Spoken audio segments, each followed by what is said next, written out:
You're watching BCTV. We're all about Branford.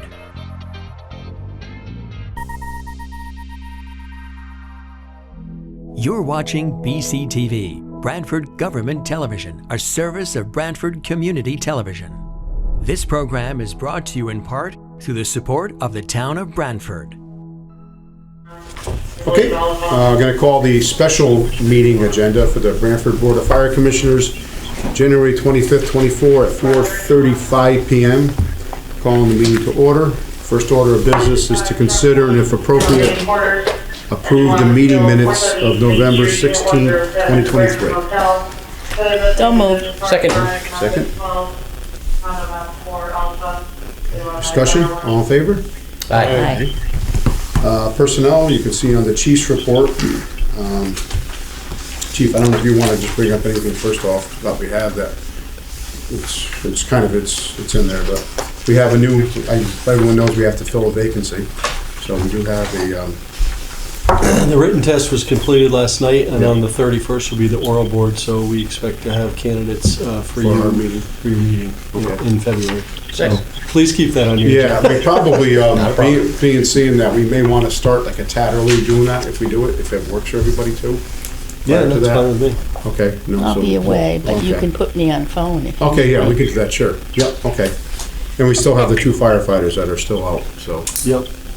No one's returned on that? No. We have one that's going to be out for a while, unfortunately. Yeah. Was given some bad news, and he's a younger person, so Yeah.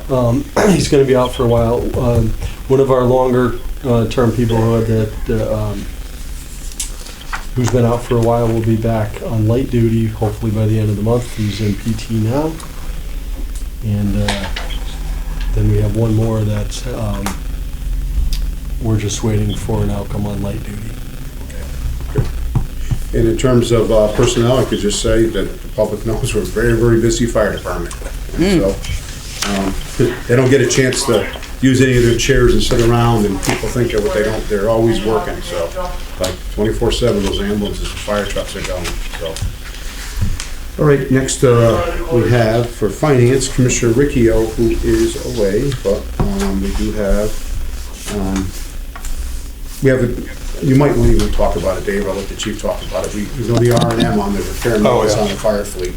Right now, it's unexpected what happens, but remember, our vehicles are there we're a life-saving business, and that's what we do.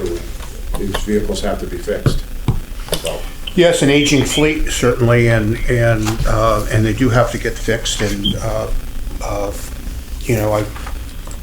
Chief Kozak gave me a really good report today to understand it all better, but to get back to that. On the finance part of it? And on the finance part of it, they've depleted all of the funds for repairs from the account, and there's a very large shortfall right now, and that's why we're going to be asking for a transfer of money to that account. Do you want me to go into the whole report now, or you just want to? You might as well talk about it right now. Okay. Basically, our transfers are going to be from contingency, where our request is to apparatus. To apparatus. So maybe it kind of goes together. Yeah. Before we get into that. And so, Chief Kozak ran this report for me today that it shows that since so far during this fiscal year, they've completed over 121 completed work orders. There are 65 that are presently pending, and there's 14 that are in progress. And I have a printout of the number of work orders per piece. Engine 1, because it's our frontline unit, has the most completed work orders on it. It goes on with that, and you can let the commissioners take a What did look. you say, 121 or 161? 121. 121. Is that since 1/1? Fiscal year. Fiscal year, okay, so July 1. 2023. Gotcha. Yeah. So like on engine 1, that's not all repairs, that's also, That's completed. Completed work orders. but is it maintenance too? Like Oh oil yeah, change? it's all repairs, maintenance, and all that hits that account. Right. So, for example, engine 1 it's completed all of its annual DOT inspections. It has ongoing preventative maintenance. Replacing light bulbs is ongoing. tasked with all the pieces that we have. Annual DOT inspection, and small things, concerning air conditioning and coolant leaks and flashing lights and that sort of thing. This is sort of an ongoing thing with all the pieces that we have on hand. And there was a high-pressure leak valve on truck 1, the aerial truck. Yeah, it was a big one. And so I won't bore everyone with all of that, but there's a lot, and I think that this report here really sums it up with the amount of work that's being done. Again, 121 completed work orders and 65 orders that are still pending, and then there's 14 repairs that are presently in progress. So maintenance of the fleet is ongoing, and it's big, and a lot of that has to do with some of the age of the fleet and some of the pieces that we still continue to use. They're very operable, but they need to be repaired, and these are, a lot of the parts that's required is not something that you can buy at Napa. This is specialized, high-performance equipment, high performance in what it does, not necessarily speed, but very high performance what it has to do with different relays and switches and that sort of thing. And so it's an ongoing issue. So moving into that, we need to take monies to consider if appropriate, from account number 101-490-40-588802, contingency, we're requesting that for $70,000 to be moved into account number, Fire Department account number 101-42040-544-300 to go into purchases and services, repairs and maintenance, $70,000. I'll move the approval of the And I'll transfer. second that. Okay, discussion? All in favor? Aye. Opposed? So voted. Okay. And so I'm going to defer to Old Chief Ahern here. I'm trying to remember if we've ever had to move money for repair and maintenance in the 20 years that I've been taking a look at it. Not in the middle of the year, but we've had to, definitely had to. We have, yeah. Yeah. From At the end of the contingency. year, true enough counts, but Yeah. One of the questions that I had was whether or not taking it from contingency had anything to do with any budget reductions for us in the budget approval process. Forthcoming, you mean, on that? I mean, in the budget that was approved. did Oh, they okay. reduce it? Did they reduce Oh, no, they Yeah. did not. No, They did not? no. No, a matter of fact, the last several years, we've enjoyed a small surplus in that account. We do a lot of the work in-house. We're still doing a lot of the work in-house, although we did lose our, Dan Giroli retired, so, but also we found that, a lot of the stuff, the bigger stuff, pumps during pump testing and stuff, these older pumps needed to be repacked, so that so that's where a lot of this is coming from, and a lot of it's outsourced. Yeah, exactly. There's Well, stuff we just can't do in-house. All it takes is one big, an engine going. Yeah. Oh, yeah. So Literally the motor going. You in take the truck vehicle. one alone's had 18 repairs done Yeah. to it. even, Already. so there's a couple examples of smaller equipment. One of the Tahoes blew a transmission, that was $7,000. And one of the other That's all Tahoe, Frontline Car 6. So I guess that surprised me. Was, Yeah. lost a lifter, and that was, again, $6,000. Yeah. Doesn't matter whether we bring it to McDermott Chevrolet or some other Chevrolet, that's how much it costs. Yeah. And these things run from, sometimes sitting ice cold to full speed ahead, so they run hard. Yep. And of course, 3 Tahoes were supposed to be replaced in this budget year. We've only been able to find 1 so far. Yeah. So, and it was only recently that we got it, and it still needs to be outfitted, so there's work to be done. Yeah.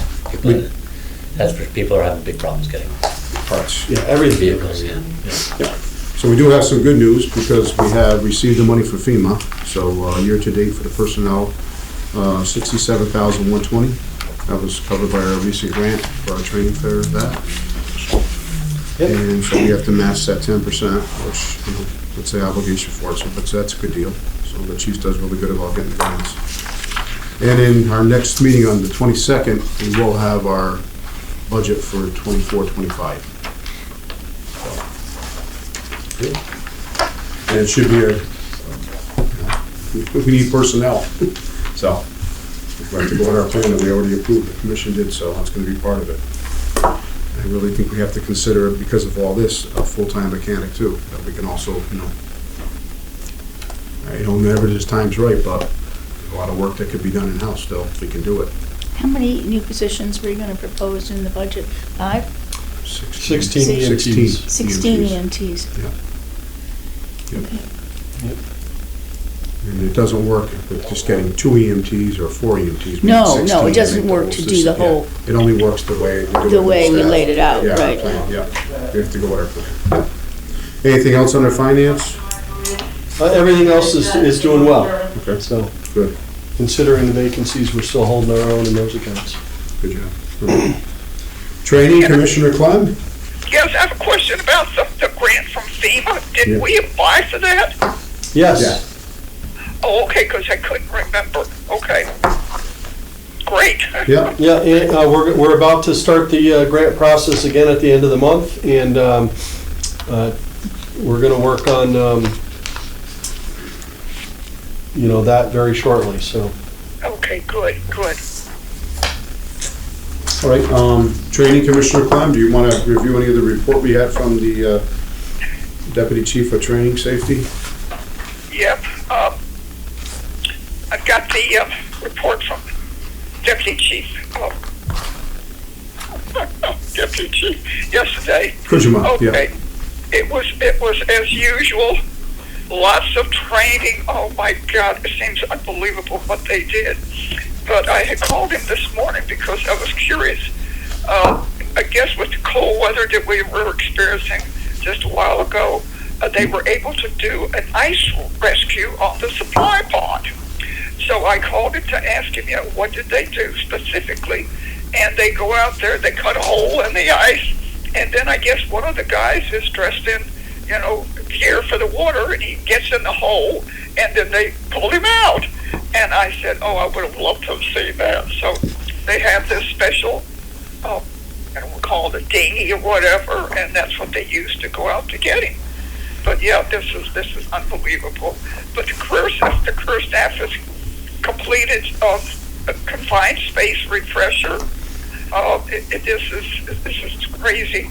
They worked at the pump station on Meadow Street. Okay, that we've had vehicle rescue technicians get their classes.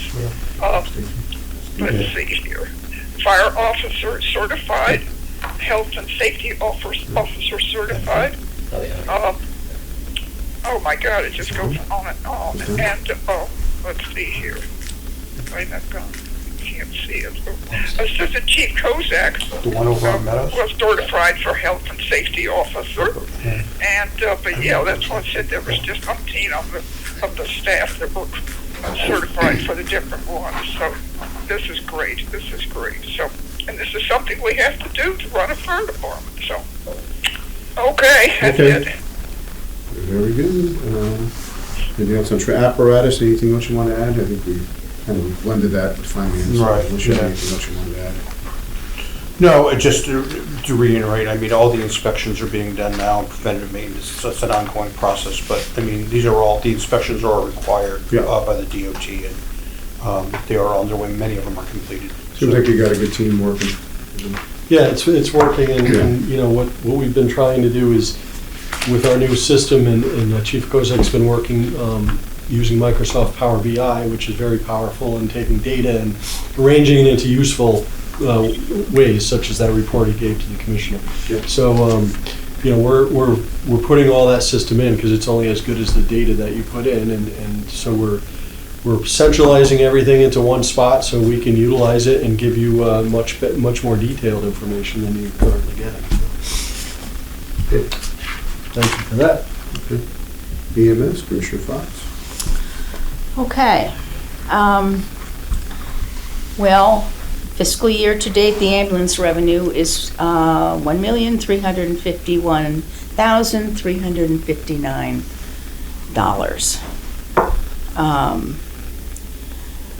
We have had 2,979 EMS incidents from July through January, July 1 through January 22nd. 71% is transport, 14% is non-transport. So obviously the ambulances are constantly in motion. Hence the need Yep. to redesign our EMS System. delivery Yeah. system. So on the report where it says 14% non-transport, would that include someone that does not want to be transported? Yeah, so lift Yeah. assists, treat and release, somebody has a motor vehicle accident, they get an assessment, we And they're- advise them to be seen at And the they're not hospital, but And they they don't want to go. refuse, yeah. Okay. Chief, what did we put in there for, that we were gonna bring in for revenue, that we thought for buildings? I think we're, So we're budgeted for 18, 1850? and we should bring in about $2.5 million. Yeah, I was just doing it. it. It's like 193,000 a month right now that we've done for Right. 7 months. We've got 5 left, and if you do that, it's another $1 million. yes, yes. We did, I think once the auditor, looked back at last year, it'll be around 2.4 million. And then, we should exceed that because our Yeah. call volume is Yeah. still about 18, almost 19 calls a day, which is a lot. And, so some days you do a little less, but some days you do a lot more. A lot so. more, yeah. Yep. Okay. I think it's very helpful when you're showing us too. And I'm not sure I'm calling it the right thing, but when you show us the overlap, Yes. The overlap is pretty good. I think that's extremely important Yeah. to make clear, because I think people just don't understand that. Sure. It happened 2,400 times almost in 2020, right? Last Yeah, year. yeah, Yeah. yeah. So, Yeah, there was an incident in my neighborhood and recently got a call. How come there was it's the same old question. How come there was the fire engine and ambulances and so explaining I again. know. Well, It all depends on the call type. I think Commissioner, it was Chief Ahern back then, had to tell the public that we have to arrive in fire trucks, and that's how we get there. And we take- Right, and that the medic's on the truck, yeah. Exactly, yeah, so, I know, trust me, everyone asks the same question, well, Yeah. would you rather have more than less sometimes? They said, it's good, okay. Anything else on EMS? No, Buildings, Commissioner Ahern? So last time I was with the chief, he was contracting or talking to the camera guy, how to make out with that. Yeah, so the parking lot has a camera addition to it now. It's, I've been testing it. So it's set to overwatch the parking lot and let us know between certain hours if anybody crosses into the main parking lot where we had the issue. And so far, it's pretty much 100% spot on. So the alerts are working, and what I'd like to do now is expand the, who can get the alerts, including potentially at dispatch, because they do have a department phone, so. So. All it really does Do you is- get an alert at 2 o'clock in the morning? I did. So when the ambulance comes back from the hospital? No, so it's geo-fenced. Oh, okay. So that only if they cross into the main parking lot. So Gotcha. that was one of the things we thought about. We didn't want, Yeah. every if time. you're gonna have an alert, too many alerts will just get ignored. If Val keeps on, send it off at 2 o'clock. Yeah. If Hey, you see me? the part-timers leave late, that'll set the alert off. Yeah. But that helps us know that it's working. Yeah. That's good. And then, Excellent. occasionally we'll have some random person come in at 2:30 in the morning to charge their electric vehicle. But it's working, so, the idea is that, you get the alert, you can look and say, is this something I need to activate the, 911 about, or, call the police, or the dispatcher can see it, there. Good. And the water didn't hit our company 9 when The water did when it was not- flooding down There there? was not it come into came up within company. about 10 feet Yeah. of what it is when the cars were going through the waiting, that's what was Yeah. doing. Then they finally blocked the streets down, you know. There was a lot of water. Oh, yeah, trust me. Yeah. Yeah, it was a I lot think of water. it was looked the like it highest was water sandy. since Hurricane Sandy. Yeah. Yeah, Dodge Avenue and Short Beach Road Yeah. wasn't as lucky. I know. Yeah. A lot of water, and Stony it came Creek. up quick too. You know, all the usual places. As I saw a And then picture some. of the market, Yeah. Stony Creek Market, and it was up to the steps. They had a pump going down there at Lenny's, and the water was coming out as fast as it was coming Yeah. in. Yeah, so, yeah, it was pretty scary down there. It was coming up quick. But you know, the floodgates were closed. They stayed closed, the floodgates. So the water wasn't going down toward Waverly. Yep. But I guess they got water from somewhere else. But the water was not Probably from the going. sound itself. The waves crashing up. No, I guess it was coming in from the backside of where the old dump was somewhere Oh. over there. Okay. I don't know how the whole, water flow works. Well, we used to play in that one. What are you talking Yeah, I know, well, I know we did, but I don't know where it came from though, you know? Commissioner Riccio's house became an island. about? Yeah, I'll bet. Oh, Yeah. yeah, forgot about that. Yeah. Okay, pension and communications, Buzz, anything? Oh, yes. I emailed all the captains a couple of weeks ago to remind them that they needed to get all their information in by the first of the year. And so I contacted Deputy Chief Murray this last weekend, to find out, if he'd received the information. And he said, yes, he did. So he emailed me this morning to let me know that he has all the information, but he's got to sit down and sort it out. So hopefully by February we can have a meeting, and which will be great. I have to admit, I'm not looking forward to the numbers, because last year we only had 21 of the volunteers that were approved for the pension or the stipend, and I am worried that, oh gosh, maybe a few more will be out. We did have the pension committee met in, I believe, October, and Kathy chaired for me to approve of the retirement of two of our volunteers. One had been with the department for 16 years, and the other one had been with us for 30 years. Oh my God. So anyway, and of course, typical like us and other fire departments, we just can't get any more volunteers. So anyway, so we'll keep our fingers crossed that the numbers don't drop and everything. So that's it. Okay, unfortunately, they're gonna be down, so we see that, what's happening with calls. All right, Chief's report? Chief? Just quickly, I'll highlight some of the stuff, but we continue, as we've already mentioned, that to be extremely busy. The overlapping calls, definitely important, and the fact that, what I like to say, we're not building widgets here, we're not, productivity is not a thing for us. It's, you want us sitting here doing nothing when you call 911. So if we're at your neighbor's house and we're not able to help you when you call, so having the ability to have the extra resources available has been a great help. And by that I mean we started staffing Station 9. We're only able to staff it this year during the daytime hours, Monday through Friday, but it's been a big help.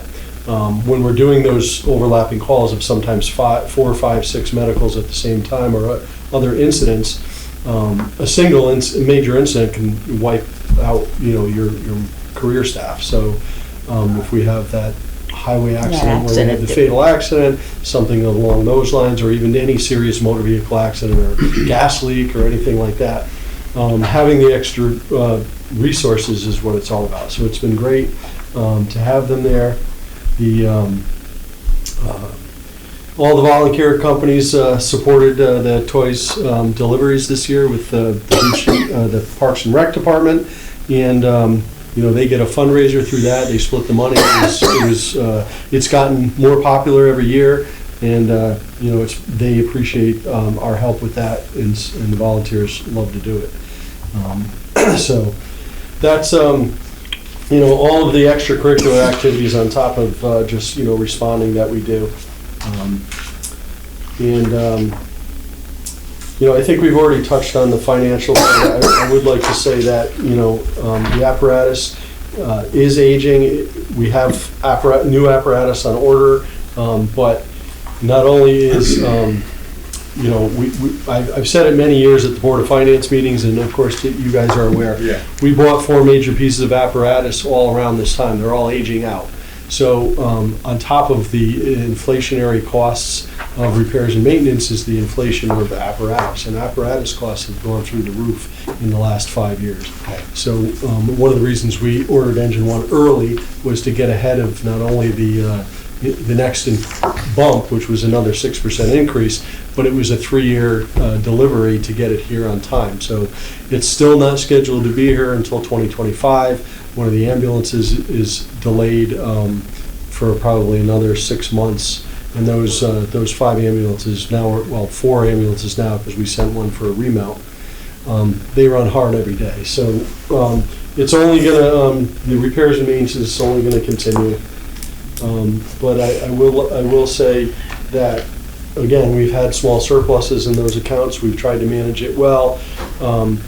We didn't, there was no historicals to go on this inflationary environment. So when you look back at what we've asked to have increased in that budget, it's been like 0%, 0%, 2.9, and then finally 7 in this fiscal year. So, we just haven't been able to keep up with it, and then now we have an increased repair environment. So hopefully that'll be accepted by the Board of Finance and the RTM as that's unfortunately the way it is. Well, so we can just take and park something because we need it. We need They call 911, someone's got to respond. We definitely need it. Yeah, And if I could accelerate the apparatus plan, I'd accelerate I think that you look too. at the other side of it too, what we pay for repair and maintenance, as long as we're doing it, but everything's safe. What a new vehicle costs, I mean, there's a ladder truck, for instance, what's it, 2.1 million now? Yeah, it's For a crazy. ladder? Yeah. I mean, if you get a tower, right? So, it's a double-edged. That's pretty much it. I'll turn it over to Brian, see if he has Do anything. that to the chief. Yeah, like the chief mentioned, I've been working a lot with Power BI, which is basically have got a connection into the back end of our data and able to build, dashboards and graphics to better tell our picture, to justify what we're doing and just to educate everybody, for you and the public. I hope someday to have good information, posted on our website that's up to date and people can view it when they want to from the comfort of their own home. Other than that, we're still in the process of our OSHA consultation process. So we invited OSHA in to do an evaluation of the department. And we've had one meeting, and the idea is to find our blind spots instead of, number one, people getting hurt, or 2, having a surprise visit where we get fines for our violations. So East Haven just had a surprise with it. So we've met, we went over a few of our programs, addressed any gaps, and we have another meeting next week for more work with them, and it's going well. And then lastly, I haven't looked at them yet, but we put out to bid the upfit, or the outfitting of the Tahoes that we're looking to replace this year. The one specifically for car 6, and I haven't looked through them yet, but that's going on now too. So we'll be hopefully getting that outfitted for I us. saw the Hallmark vehicle outside, it's nice. I like the red. I know no one likes it, but I'm sure it's gonna look nice with some nice bright white. Actually, that was all we could get. I know. And I threw it out to the deputies, and they were like, "No, I don't want to like it, but it looks good." I think it'll look good when they get a nice it'll make it silver, the look- white stripe on Yeah, it. I'm sure Pepe will dress that up, Chief Pepe will, Just lastly, the fire department banquet will be held Monday, February 26th. You'll all be receiving a cordial invite to that. This is something that the committee had formed. We haven't done it in a long time, and they'd like to continue it every 3 years. So I reached out to some of our local business leaders, and they graciously responded, and they are sponsoring our event. At our next meeting, we will list all the sponsors for the public and certainly share on social media, and they'll be in our ad books and everything else, because they essentially their donations is what makes these things possible. So. thank them all too. Thank you. Good. So I meant to take a moment during my report to just thank once again Chief Kozak. These reports were great. This is very informative, it's very concise, it's very easy to look at and report on. You did a really good job with this. Thank you, appreciate it. It's good. Yeah. Old business? These are bad bumps, just so you know. Yeah. Saw those. Anything on old business? No? I don't have any old business. New business, we have one item. MP Rice has requested to go to the St. Patty's Day Parade on March 10th. Why isn't it only a 17th, you know? It's always the week before. I know, figure this year they would have made an exception. But as long as everything's okay, and as the chief has, doesn't need the truck here, it's always been a standing that they get to go. They've only once we denied them.